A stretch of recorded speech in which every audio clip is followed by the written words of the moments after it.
Do you know K Jewelers? They sell like diamond rings. Basically, K Jewelers was selling diamond rings for $4,000, and every guy would take the warranty insurance because they're like, I'm buying my engagement ring. I want to make sure it doesn't get lost. And the warranty insurance would be $200. And the diamonds, they were making money, but not a great margin. The $200, separate warranty was pure profit, and it was never claimed because it's a diamond. It can't go bad, doesn't get lost, any of that kind of stuff. So he's like, no one understood that K Jewelers was actually in the warranty business and not in the diamond business. Welcome to Season 2 of Limited Supply, the place for refreshingly real takes on what D2C is really like. We're your hosts, Nick and Moiz. Let's get into it and start making money. Growing your business is hard, but Triple Whale is all about scaling your Shopify store to the moon and doing it profitably. Okay, what I'm supposed to read is it says use promo code SUPPLY15 to get 15% off when you sign up for Triple Whale at triplewhale.com. But I really mean DM me on Twitter and I will get you 20%. I'm going to go fight the CEO and I'm going to be like, get 20% off of these guys. So just DM me and I'll get you 20%. Okay, Nick. All right. Season 2, Episode 8. First episode after Black Friday. Black Friday. Super excited. The Super Bowl of e-commerce is in the rearview mirror. And now it's time to find out who won and who lost and who's injured and who's still on the field. Super excited about it. Quick note before we start. Nick, you're in Thailand for Affiliate World. Is that right? Correct. Okay, I'm excited to talk about that, but we'll obviously save it for the next episode because I'm curious to hear what you learn. I'm in Florida for Thanksgiving still, hanging out with my parents. So we're both remote, and so please forgive us if the quality of our recording isn't great. I'm in the bedroom my brother sleeps in, and it's it's the only room with a desk. Very blue. So you'll have to forgive me. It is very blue, yeah. Yeah, we're trading quality for insights today. We were thinking about waiting and recording a few days later, but Black Friday just happened. We can't miss this date, and so we really wanted to get this out. So let's start with a few things. One is we're going to talk about all the emails and text messages people sent.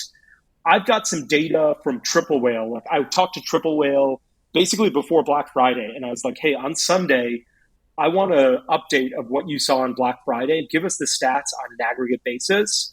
And they sent me a bunch of stats via over 2,500 stores, all based in the United States. And so we're going to talk about what these guys saw on an aggregate basis. We're also going to talk about some other tell me the data that you've got here, Nick. Yeah, I've got category data. So basically a bunch of different categories of brands. We saw some of this on Shopify's data stories, their visualization tool that they do for Black Friday. But Northbeam went ahead and categorized a bunch of their clients for me and sent over some data so we can see basically the spend levels, how much more brands were spending and how much more they were increasing. And hopefully we'll find some categories or some numbers that show that there's going to be some big growing categories next year. I want to start out with this thing that I saw that was a trend. So one is, I'm sure you and I and everybody else was blasted with a ton of emails, a ton of text messages. This podcast is going to drop Wednesday, November 30th. So I guess one thing I want to make sure is everyone downgrades their Klaviyo system from whatever they were in the last week when, they started spending a lot more money on text and emails back down to where they will be in December. And then again, probably in January, we should make the same reminder because, I'm sure you went over the limit that you ordinarily need to be at. And the other thing is I saw a bunch of emails. I'm curious to see if you saw this, Nick, where people would say, like the CEO of a brand would send out an email saying, oh, my site went down. I'm so sorry. Holiday 25 for 25% off because we made this mistake. And I was like, this is bullshit. I saw them from Away Travel. I saw it from this footwear company that I follow. I saw a bunch of them actually. Did you see any of these? Yeah, there was a few. And in fact, when I was on my flight, I was delirious because I traveled for I didn't sleep for 27 hours. So I was DMing with a bunch of people back and forth, and somebody actually, I won't name who it is, but one person was DMing me and saying, would you support sending an email out like this? And I have this thought that flashes in my head, which is what would Moiz do? And the Moiz thought is, hey, if it makes money, send it and see what happens. That's right. So he sent it. He sent it as a plain text email and basically said, we're happy to report all our problems have been fixed. We're good to go. Click this link right here. And he highlighted it. And 3 times the CTR compared to all the highest email that they sent across the entire Black Friday period. And so it worked out really well. But the other thing was I was looking at a lot of the stores that were doing this, and they were all basically non-Shopify stores. So my guess is that it was probably like a payment processor that they used that went down, or something within the checkout process that was not working for a while. And I think there was, I did see a lot of people calling it out. I imagine there was probably like 3 or 4 stores that were actually affected. And then I think there was probably another handful or 10 people that tried to just, get that higher click-through rate on an email. To be honest, I didn't even realize there was non-Shopify stores doing this, but you're right. Like Away Travel did it, Fabletics did it. And so I think both of those are non-Shopify stores. It could be a payment processor issue. Stripe said that they had 99.9999% API calls that went over successfully through Black Friday. So basically zero degradation on Stripe. Obviously, people saw a little degradation on Klaviyo, but I saw a bunch of brands do this. Same thing happened with me. People emailed me and they're like, hey, we're seeing brands do this. Should I do this? I was like, hey, I think, all's fair in love and war. And and people did it. And there was a company I know that did it on Saturday. They're like, oh, our site went down on Black Friday. We're up on Saturday. Please purchase again. And they had more sales as a result of that plain text email on Saturday than they did on Black Friday. Like they increased their sales 10% because the open rate and click-through rate of the plain text email was so much greater than the open rate and click-through rate of the stylized emails that we also did for Black Friday.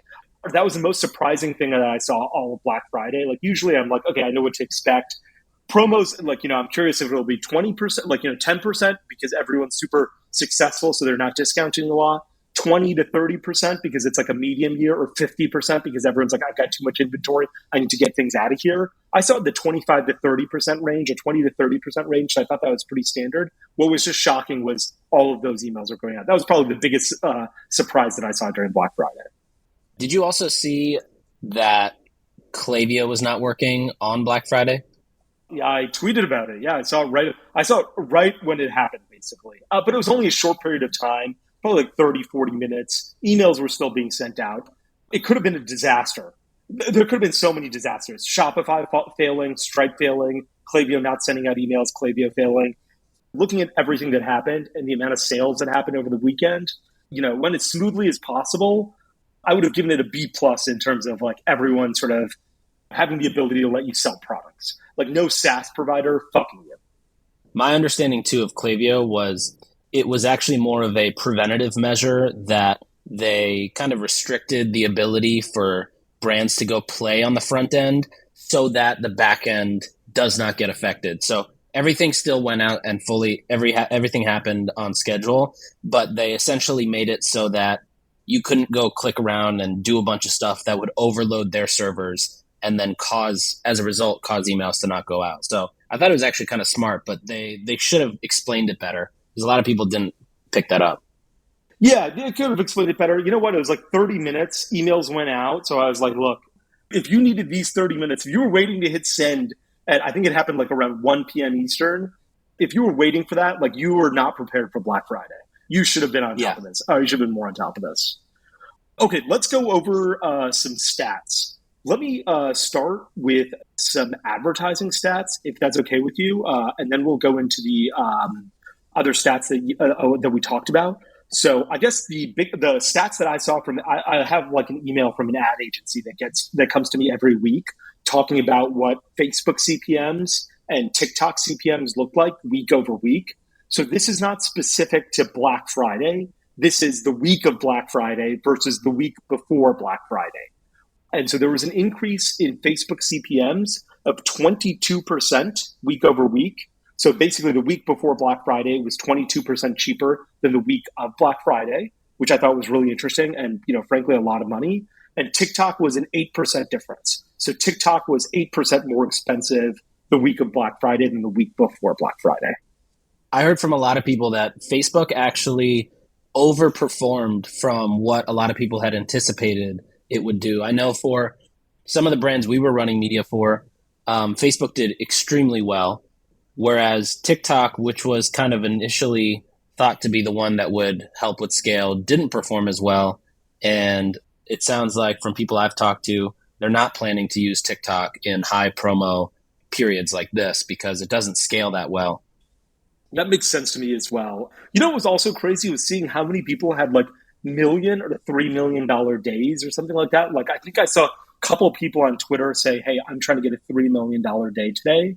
And at first I'm like, how seasonal are these? Like they're not really clear about how seasonal the products are, but I'm like, how seasonal is this product? If you're looking for either you are doing, $150 million in revenue yearly, which is already a ton of money, or $3 million means you're quite seasonal. But in any case, really, it is also a signal to me that like the e-commerce industry is really mature and people are looking for e-commerce emails. Like, direct to consumer brand emails on Black Friday. They're not necessarily being like, what is Best Buy discounting? What is Target discounting? What do those doorbusters look like? No longer waiting in line for Black Friday at the store. They're looking for these emails because these direct to consumer businesses can have $3 million Black Fridays.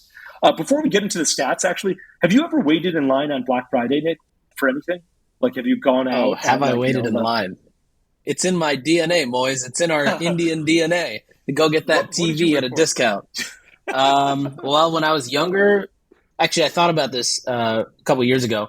It's all the things that now are in our iPhone. So it was like CDRs, USB sticks. It was, webcams, keyboards and mouses. It's all the things that like you don't necessarily need to buy anymore. And Black Friday and retail, like I go to Best Buy every year on Black Friday just to see what the foot traffic is like. I got to say, I was in Austin this year for Black Friday. Almost every store was pretty empty, from Everlane and Madewell all the way to Best Buy to Target. Like nobody was really in the stores, which was kind of surprising. But yeah, I mean, I love going on Black Friday just to see. It used to be the 128 megabyte USB flash drive. Sure, that was like the Black Friday steal. But yeah, now I don't wait. I think the last time I like waited outside 5 a.m. at Best Buy or 4 a.m. was probably a decade ago. What about you? Do you go? I usually don't go anymore. Basically because I wouldn't expect a line at Everlane or Madewell or even Best Buy. Or certainly Everlane and Madewell, because I'm like, both those guys are going to have their best sales online. At Best Buy, I might expect like a TV that's only available in store or that's discounted an extra $50 if you line up. But I'm not sure that's the case. I'm not sure if I should expect that or not. I remember my first year of law school, I waited in line at Best Buy to buy a plasma screen TV, this Panasonic TV. I was so stupid, I bought the warranty as well. And, I'm waiting in line and I get there at 5 a.m. It's freezing cold. This is my first year of law school. I didn't go home for the holidays because I was like, I really want to study and do well in law school. I don't have a TV, so I'm finally getting one. And I'm like behind in the line. And they're like, here are the cards. Everyone get like the first 30 people will get this TV. And the first 30 people, got access to everything. And no one behind them got access to anything. So I was like, should I leave or should I wait? Because it sounds like I'm not going to get anything. And of course, they opened the door and like the first 30 people want something else. They don't want the TV. They just took the sheet of paper that said, you can get the TV. So I ended up getting it. But I was like, this is a ridiculous process of like giving out these sheets of paper. But, it's a fun experience. I miss it. Like, for me, it sort of starts the Christmas season. And I'm like, great, now we can play Mariah Carey and like, Whitney Houston and all those songs. I sort of miss that. But, it's also a busy day now for everyone in e-commerce. So I feel like, people like us probably don't have the time to wait in line anymore. We're sort of like, we have to be at work on Black Friday. From what I saw, a lot of the brands that were selling like high AOV, over $250 AOVs, they actually did extremely well compared to the brands that have lower AOVs. I think a lot of people were kind of like waiting out on making bigger purchases this year until Black Friday. We even saw, one of our higher AOV brands did $5.5 million in revenue just on Black Friday. Majority of that coming in the evening. Yeah, crazy. That's insane. And then we also saw conversion rate go up pretty high, where on our landing pages, we saw a 6.5% conversion rate, which is pretty crazy for something selling over $400 or $500. The brand that did over 5 million sells a product over $500. Over 400, I would say. Wow, that's a lot. Fuck. let me share the data that I got from the guys at Triple Whale. So let me start by saying I've got two sets of data. One is Black Friday only, and the other is October 1 to November 20th. So let's start with Black Friday only. There's 2,500 stores in this data. They're US stores only. And we're comparing the sales from these 2,500 stores this year versus the 2,500 last year. So we're not looking at new stores. We're only looking at the same store sales. And the reason that this is really good is because basically you're comparing apples to apples. You're saying, okay, how much did this company sell in Black Friday, November 2021 versus Black Friday 2022? So you have like an apples to apples comparison. Like whenever Walmart releases their earnings, they're like, this is how same store sales did. They're not like, you know what, we added 20 new stores and store sales are up 2% because that's like an unfair comparison. You want to know across Walmart's 4,400 stores, how did they do last year or last quarter or last year versus how they did this year? Granted, you've added if you think about Glossier, right? If Glossier only had two stores, or let's say Glossier is Sephora. Sephora is a better example. Sephora has 400 stores. I want to know how those 400 stores did this year versus last year, not the fact that they gained another 200 stores and so now they're at 600. Of course, sales are up. You have 600 stores now. How did those 400 compare to last year? So let's go Black Friday 2021 to Black Friday 2022, 2,500 stores, US only. Sales were up 28% this year compared to last year's Black Friday. Again, that's 28%. Orders were up 18%. So orders are up 18%. Number of orders is up 18% this year. AOV is up. And Black Friday AOV across these 2,500 stores is $106, which is a lot of money. And then I've also got stats based on advertising spend. So how much were people spending on ads this year versus last year? Facebook up 24%, 23.3% actually. I'm sorry, 23.3%. Google up 43.5%. So basically people are spending 50% more on Google this year than last year. So a lot more on Google. TikTok up 25%. That doesn't blow my mind. I feel like a lot of people are like, hey, I should be on TikTok. And TikTok only going up 25%. Like, in fact, if it blows my mind, it's that TikTok, ad spend only went up 25% year over year. Pinterest ad spend up 29%, which is a lot, more than Facebook ad spend. Snapchat ad spend down 30%. So Snap is down 30%. So let me go over that again. 28% more revenue across these 2,500 stores. Average number of orders is up 18%. AOV is $106. Ad spend across every platform is up between 23 and 44%, except Snapchat. Snapchat is down 30%. I thought that was crazy, especially the 28% increase in sales on Black Friday. That's a really healthy increase, way more than I thought. I saw a lot of big sales who were sort of like, we're up, but we're not meeting our forecast. And, this is actual sales. And so obviously people could be like, look, we grew a ton more in 2022. We're spending more on ads. We're doing a bigger promo. This doesn't include any of that. And so, take this for what it's worth, which is, take it with a grain of salt, really. But I think it's really interesting that stores were up 28%, a lot more than I thought they would be based on some of the WhatsApp messages and Twitter DMs I was getting. There were a couple businesses that I talked to that are, $100 million plus businesses. And they were like, this is our best Black Friday ever. There was a business that's in e-commerce. It's a, 9-figure business. It's been in business since like 2010. They DM me on Twitter and they're like, we're up north of 20%. There's another business that I know that's an apparel business, 9-figure business. They're like, we're going to double last year's Black Friday. So it was all over the place, at least from what I got on Twitter DMs. About 28% is what Triple Whale saw across 2,500 stores. Yeah, that sounds pretty accurate for Black Friday. I think I saw very similar numbers. Snap ad spend going down 30% is really interesting. It seems like TikTok basically ate that up with a combination of TikTok and Pinterest. The Facebook one and Google one don't surprise me as much just because I think people realize that Facebook gets super efficient this time of year. I mean, for this period, the shopping holiday.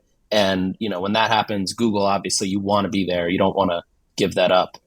So, yeah, that's awesome. I saw on some accounts, too, Amazon was spending super efficiently as well for brands that were running on Amazon and running Amazon ads.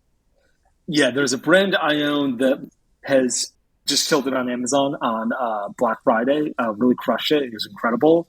And, everyone's just in the buying spirit. That's the difference. Like, Right. and I think the week before Black Friday, you should expect lower sales, not just because it's Thanksgiving and people are traveling, but because people are like, if you haven't started your Black Friday sale, I'm waiting for your Black Friday sale. Actually, that may be the other thing that I saw is everyone started over the last few years, I feel like a couple people have moved Black Friday earlier, and now everyone's moving Black Friday earlier. But Black Friday starts the week before Thanksgiving, which is way better, honestly, because in reality, it makes operations and customer service way easier. There was a year where we had 25,000 orders on a Black Friday, and Fulfillment Works took 2 weeks to ship out those orders. People were like, I ordered on Black Friday. It's now near Christmas. When is this package going out? And, I was like, it's never going out, basically. And that was hard because we started everyone back then was starting Black Friday on Black Friday sales on Black Friday. Now everyone's moving away much earlier, which I think is really great for 3PLs because they're like, we're going to have, it's going to be a lot easier for us to ship out this product because, we can do this at a sustained basis rather than have 100 orders on Thursday, 100 orders Wednesday, 100 orders Thursday, 25,000 orders Friday. It's a lot easier for them. Yeah, couldn't agree more. At first, I wasn't super on board with Black Friday starting so early, but I think for next year, I'm definitely on board with it. I also think for the brands that sell more expensive products, it's it gives you a second as a consumer to go through that exercise in your head of getting retargeted and going through the whole purchase journey within that discount period, which obviously works in favor of both the brand and the customer. This is the first year I'm traveling for a bit longer during Black Friday. And I ordered a bunch of stuff and I'm like, it's going to get there and I'm not going to be there. And there are going to be a bunch of porch pirates that just steal it all. I love what Amazon does, which is what day do you want this delivered? Or I wish I could be don't ship this for a week to everybody so I can get home and not have it stolen. But, not really able to do that. But yeah, I'm also game for Black Friday starting earlier. I hated it for a while too. And now I'm like, this is crazy. You can send out more emails. You can retarget people who open up emails. You don't have as big of a 3PL headache as you used to have. You don't have as big of a customer service headache either. Because we would, a native, we'd open up our customer service inbox and we'd have 3,000 emails on Black Friday. And we're like, how are we going to, we have to delay this by 48 hours because we can't ship orders because you're going to have to change an address or a cent or something to that effect. So I'm in favor of it starting early as well. I'd love to go over the Northbeam numbers you got, but just 1 second before I do that. The CEO of Ship Hero, he came to one of my e-commerce brunches. I follow him on Twitter, and he's like, 3.5% of Black Friday orders on Shopify ship out through Ship Hero, which is insane. That is a lot. That's crazy. I wonder what percentage ship out through Shopify Fulfillment Network. I would guess a lot less. Yeah, maybe 0.3%. Yeah, 0.1%. I guess it's a lot less too. Okay, should we go over the Black Friday? The Northbeam numbers that you got here? All right, so I'm going to read. These are week over week numbers. So week of November 21st versus week of November 14th using a one-day click attribution model. I'm going to read basically a bunch of categories of shopping, and then I'll tell you the week over week spend increase and the week over week revenue increase. And this is actually pretty consistent with what I was seeing as well. So first category is shoes. Shoes was only up in spend about 0.5% week over week.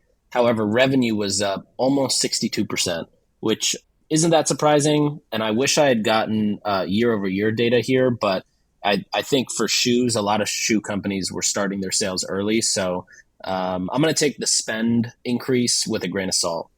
Home goods was up 52% and their revenue was up 52%, which feels kind of low, to be honest. I would have thought that home goods would be up much higher in revenue than it would be over spend, just given some of the stuff that we saw selling mattresses and cookware and things of that nature. We were having some pretty efficient sales there. Furniture, spend is up 26%, revenue is up 40%, very similar to the home goods. These are basically brands that they... Gotcha. Okay, these are individual brands that they took. Okay, gotcha. Yeah, and they just, so I read that wrong. It's not the categories, okay, no. It's individual brands, and then they just basically take the name out. Gotcha. Electronics accessory brand, up 50% in spend and up 62% in revenue. The 50% increase in spend is that means they spent 50% more on ads and generated 62% more revenue? Correct. That does not sound good, by the way. Like, for Yeah. Black Friday, that sounds terrible. Yeah. Some of these don't actually sound that good at all. Yeah. A food condiment brand surprised me the most. Almost a 92% increase and a 100% revenue increase, which is not that surprising to me. Generally, I found that on Black Friday, food and supplements are two really hard categories to sell, especially if it's a healthy food. No one's thinking about healthy food on Black Friday, and no one's thinking about healthy food in Q4. And everybody in supplements always tells me that, you got to wait till January 1st. That's the real Black Friday. Yeah. For New year, these new like you. healthy food. Yeah. Exactly. Yeah. Never gets old. Yeah. Cookware brand here did extremely well, up 21% in spend, but up 166% in revenue. Another cookware brand up 48% in spend and up 111% in revenue. I'll tell you the difference between the one that did 165% and the one that did 111% is the 165% cookware brand, I believe, is actually a Sharma client. So not saying there's any coincidence there, but there might be. Then we have two apparel brands. Both spent an increase of about 20% more week over week. One saw a revenue increase of 235%. The other saw an increase of 117%. We actually have a huge apparel client that we work with that had a really successful Black Friday. I think over 12 or 13 million in revenue. But the interesting thing about apparel was apparel is like a lot more of a commodity type of product in these big sales than something like cookware or furniture, even like electronics, right? It's basically like you're buying shirts, jeans, you're kind of buying this category of product. And with apparel, we saw that the competitors to our client started running their Black Friday significantly earlier at a much higher discount. And what happened was they basically led the category on Black Friday simply because their jeans were cheaper than, brand A's jeans were cheaper than brand B, C, and D. And people didn't necessarily care about the brand as much as just the fact that, I can get a better discount on my jeans if I go with brand A. And so we saw a huge drop in conversion rate. And then you couple that with what a lot of brands do, which is a lot of apparel brands do, which is like they focus a little bit too much on design and aesthetics and brand versus, let's focus on conversion rate and performance marketing. Apparel was definitely a tough one this year. Swimwear brand up 22% in spend and up 55% in revenue. And then the last one here is a coffee brand that was up 54% in spend and up 214% in revenue, which is awesome. That's awesome. So overall, it looks like it was a pretty solid Black Friday. It seems like food, beverage, and supplements. I was looking into a few of those Shopify stores that I have access to. They definitely had a harder time, but I'm hopeful that if we take the learnings from other brands and apply it to New Year's for these brands, that they'll have a killer New Year's kind of Black Friday. Growing your direct-to-consumer business can be tough. Having out-of-date or inaccurate data makes it even harder. That's why I'm using Triple Whale. Their customer insights, attribution, and profit tracking means I can scale my Shopify stores to the moon. Get a walkthrough on how Triple Whale can help you scale your store. Use promo code SUPPLY15 to get 15% off when you sign up at triplewhale.com. Or you can DM me on Twitter and I'm going to fight for 20% off. I'd love to do two things. One, I'd love to talk about some best practices that we saw or things that we learned during Black Friday. And then two, I'd love to discuss, I got a little bit more data from Triple Whale about the quarter. And then maybe we can talk a little bit about Black Friday is over, but Christmas, it slows down before you get to Christmas, but it starts picking back up for a lot of brands when it comes to January 1st. And so I'd love to discuss things that people could do. And probably it's just, the best practices that we'd love to discuss, that I'd love to go through.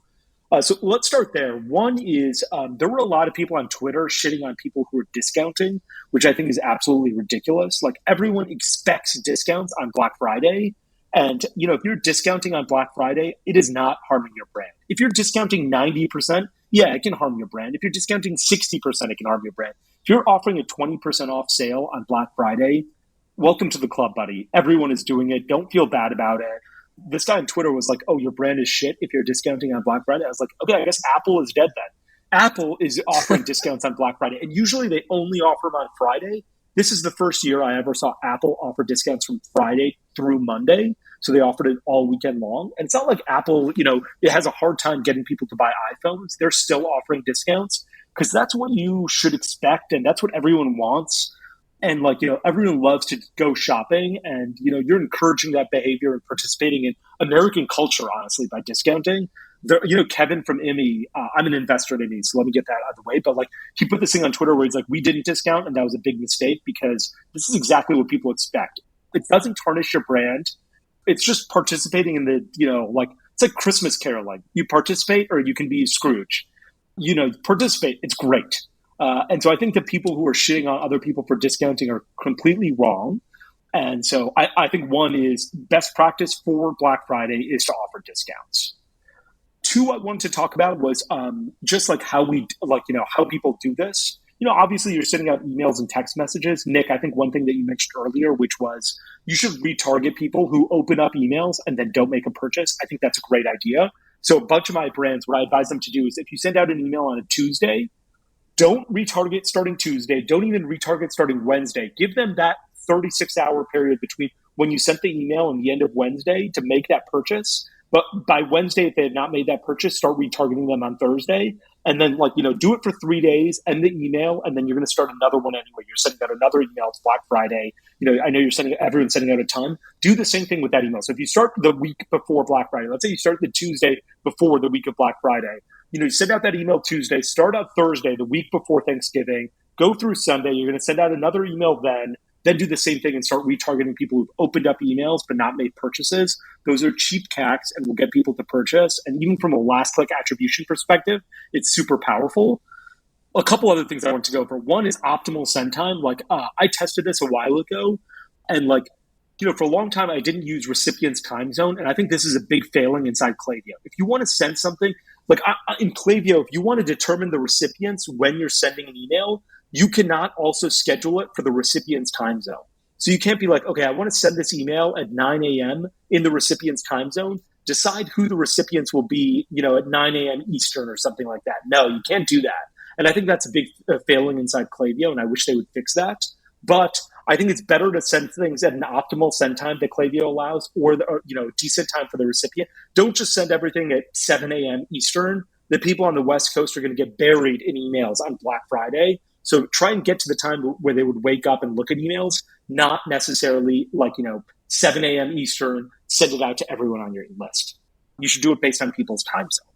Yeah, I couldn't agree more. On that note, Klaviyo does collect, I believe, IP address, so it actually would be super easy for them to help segment that and to get a pretty good idea, at least for, whenever somebody signed up, what the time is there in their time zone. But I couldn't agree more. I don't know if there's any truth to this, but I've always just thought that when you schedule emails or schedule Facebook post, Instagram post, anything that you schedule, if you schedule it right at a time, like a 7 a.m. on the dot, or something that's fairly generic on the dot, I have this feeling that, well, one, you just get buried because everybody does that. So you stand no chance. But the second one is I think the platforms kind of realize also this is just kind of generic. So I always try to do something off. If I was trying to hit 7, I would hit 7:03 or 7:07 a.m. instead. But the other thing I always think about is basically PST and EST. What are people doing at that time? So if you're sending at 7 a.m. EST, there's no shot people in the West Coast are going to get that because by the time they wake up, it's buried. And I've also found that for Cyber Week, which is this week, so people sending emails this week, majority of the sales come after 4 or 5 p.m. Eastern because people are getting off work, and then that's when they're going home and checking emails. And so I actually think that basically just figuring out what are your people doing when you're sending the email is overlooked and something that people should think about more when they send an email. It's the same reason why when I send my newsletter, I send it on a Sunday because I know nobody's reading, nobody's getting blasted with emails on a Sunday. And I send it at 7:15 p.m. because I know on the East Coast, people are just literally chilling. And on the West Coast at 4 in the afternoon, people are also just chilling. That's a great point, and completely understand why you'd send it Sunday at that time. I think if you're sending a Cyber Monday email, which is today, and you're sending it at 7 in the morning across the country, it's crazy. I get the Klaviyo issue, why they can't determine the recipient's time zone. you can't say, okay, determine recipients at the time of sending and do it at 9 a.m. Because like, you're like, well, what if this person purchased at 10 a.m.?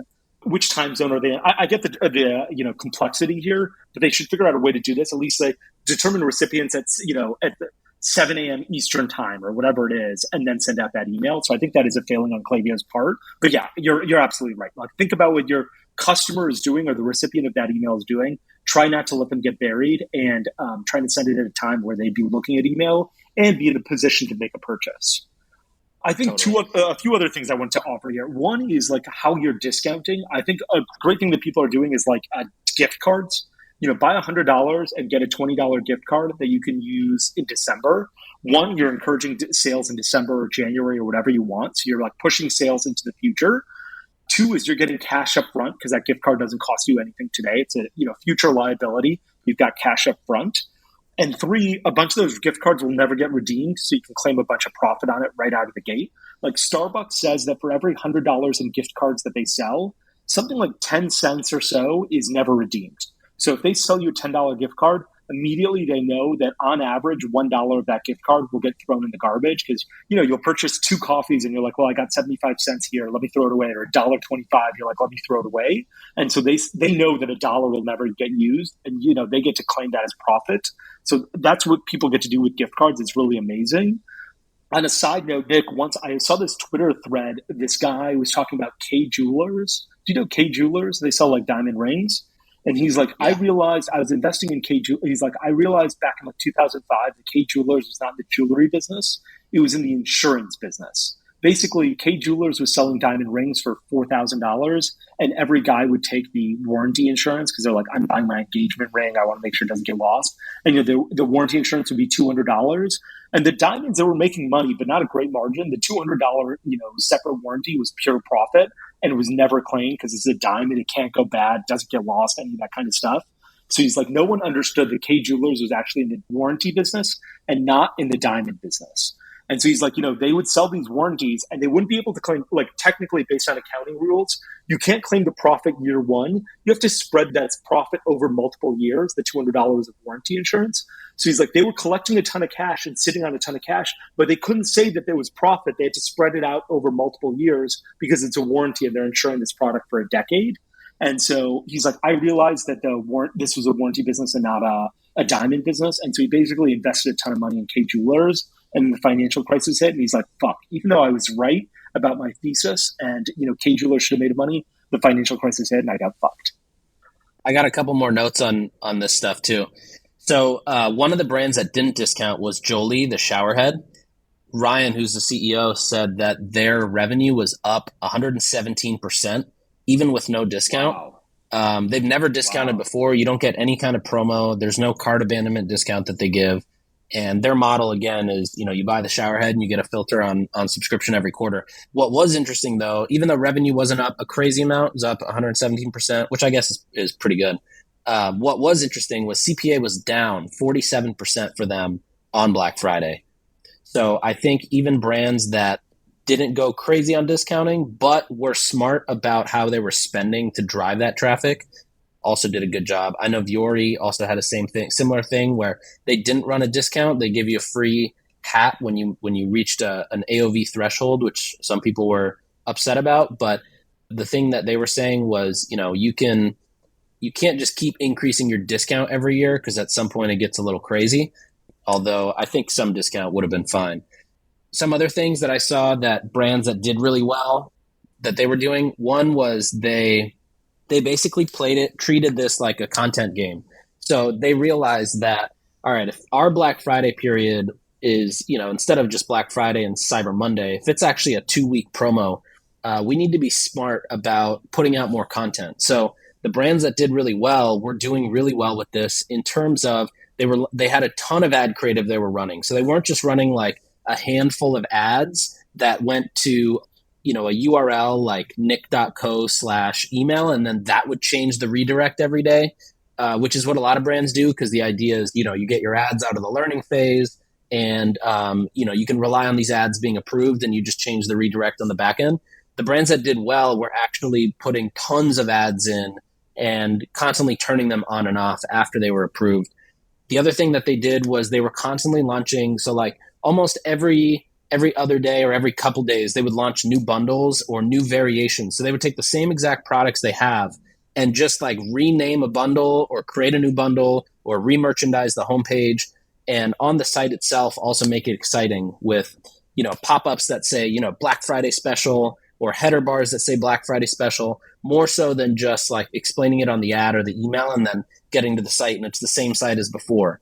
So those were a couple things that I saw. One last thing I'll say is the brands that did really well made sure to clearly explain how the purchase that you're about to make is not a stupid purchase. Meaning like brands that, if you were buying something for a couple $100 or a few $100, they would literally show you exactly how it goes from being a product in the box to something where it's like, now you see it in the ad that you clicked on that was so enticing.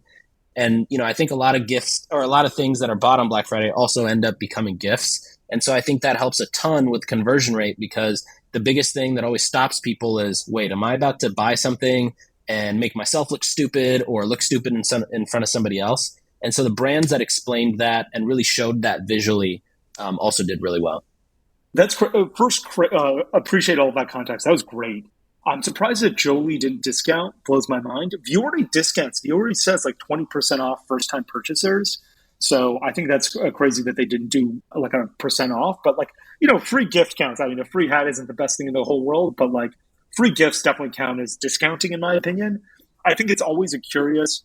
To be honest, I love free gifts as a discount. Like the perceived value is so high. You can be like, hey, this free hat from Vuori is worth $30. So we're giving you $30 on any purchase of $50 or more. And in reality, the cost of that hat for Vuori is $1.75. So they're like, this perceived value is, 15 times the actual cost of the product. So I think the free gifts is a great idea. And it certainly helps you maintain AOV, right? Because you're not just giving 20% off the $100 purchase you already have, and everyone went from $100 to $80. But that transitions well into the next point I want to talk about, which is where you set that threshold. I think the brands that did really well, to borrow your phrase, are brands that set that threshold of larger discounts or free hats or whatever it was, just above ordinary AOV. Like if you set that discount really low, everyone's just going to be using it, and it's not going to if you set it at $50 and your AOV is $50, well, you're cannibalizing some sales, all that kind of stuff. If you set it at $75, you're encouraging people to build that basket and maintain that $50 AOV.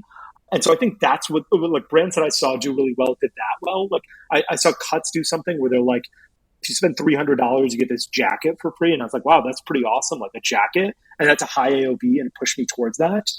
The brands that have a $50 AOV and set a big discount of like 30% off over $200, I'm like, you're just begging to lose. You're going to lose Black Friday because you want people to spend this much, $200 or $200, and your AOV is $50. There's just no way they can climb to that amount. If you set the discount at a more reasonable threshold, like $100 or $150, and you offer a big SKU assortment, it's much more feasible. And so brands who set that discount just above AOV, I think, do a really good job, or seem to win more often on Black Fridays than brands who set it too low or really high. My rule of thumb has always been, if you're doing a tiered promo, it should be, the first tier should be super achievable. The second tier should be about 50% higher. And the third tier should be like 1 to 2 times higher. And if you're running like a big bundle, you should try to go 2 to 3x over the 2 to 3x your current AOV should be the new price point, but you should also discount pretty heavily, meaning like, 20 to maybe 40%.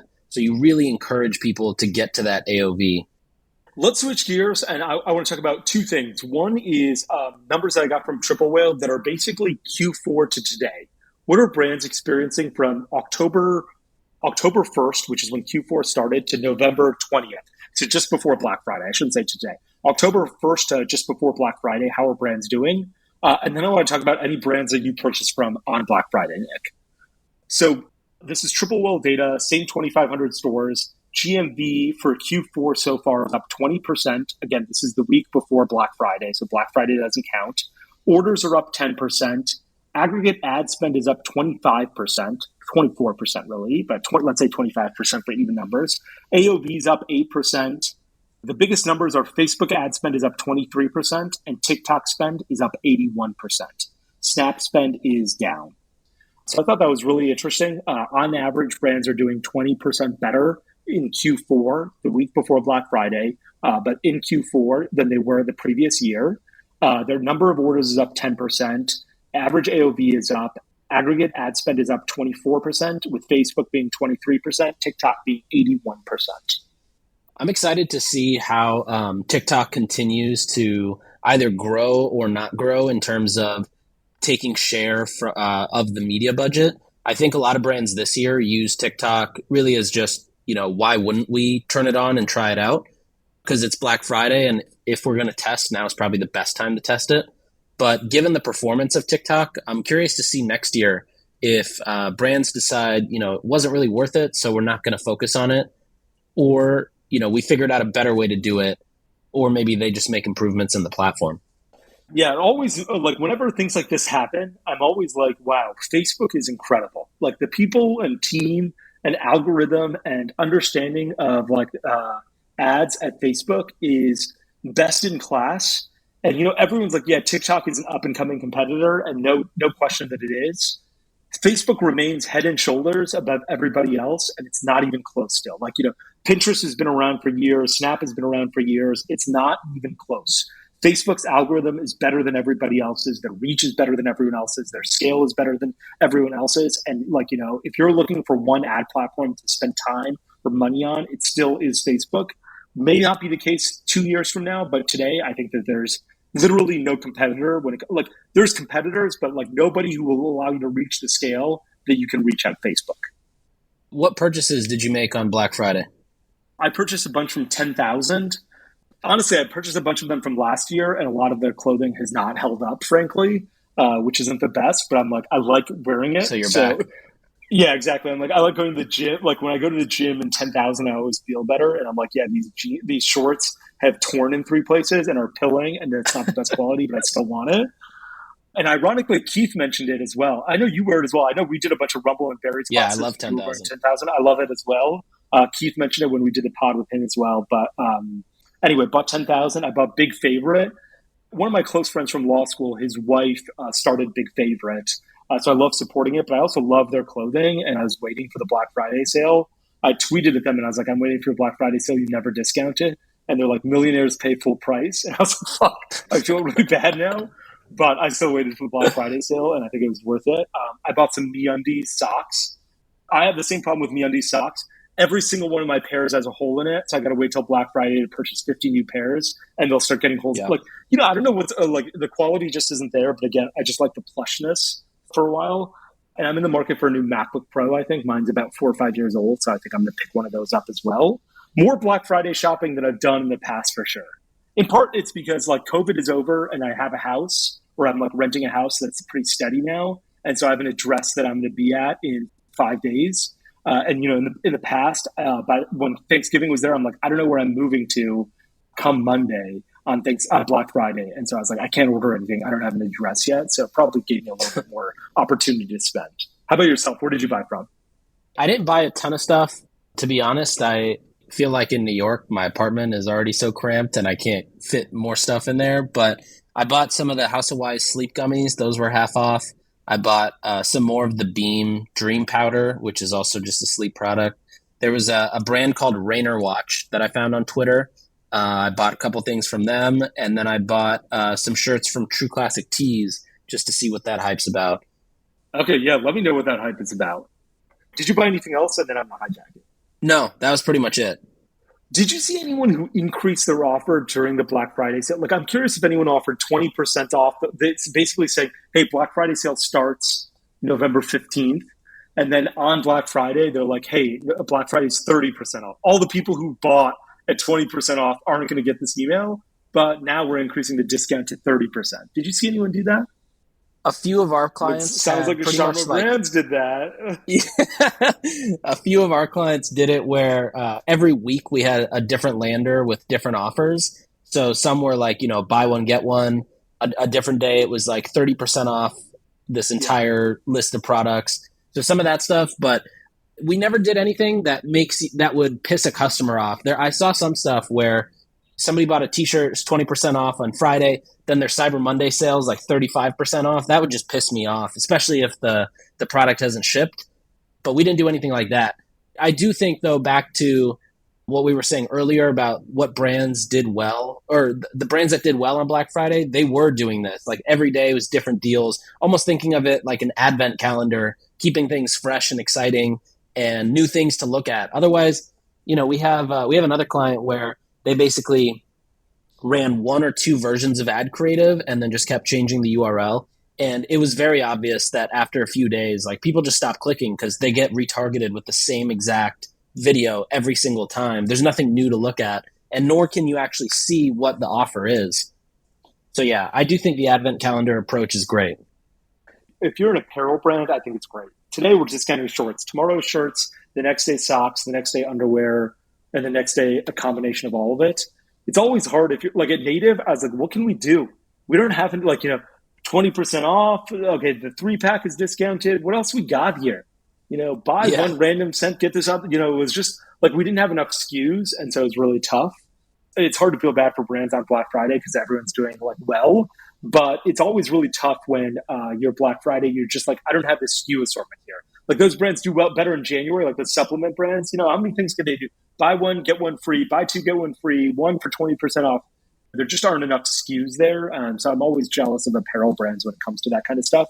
But if you did run a sale like that, 20% off starting Tuesday, then 30% off starting Thursday, please reach out to me on Twitter. I'd love to talk to you about it. We can keep it anonymous. We haven't mentioned any brands here unless they gave us their permission to mention those brands. I'd love to understand, hey, did it work? Like, it is a form of price discrimination that I think is really powerful. Like, we have the ability to be like, hey, when someone walks into a store at Best Buy and someone's willing to pay $50 for something versus $40 for something, we're in a unique position of being able to be like, someone took the 20% offer. It's now Black Friday. We can offer them 30% off because a bunch of people still have not taken the offer and they want a bigger offer, and maybe that'll get them to purchase. I don't know if it's the right thing to do. I am curious to see if anyone has done it in the past and how it worked.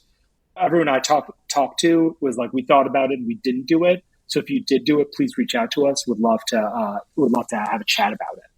Cool. So next week we'll talk through Affiliate World. I'm speaking tomorrow, the first day of Affiliate World, on conversion optimization. One talk is around conversion optimization. The second talk is about TikTok. So I'm excited to meet a bunch of people, take a bunch of notes, and I'll just have a big knowledge bomb to drop next week. Looking forward to it. Hope you guys had a great Black Friday and Cyber Monday. Looking forward to episode 9. Thanks, guys.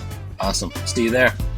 Thanks for tuning in. We'll be back next time to cut through the noise in CPG, retail, and e-commerce. And if you enjoyed this episode, then why not share it with a friend? And be sure to subscribe wherever you listen so you don't miss the next one.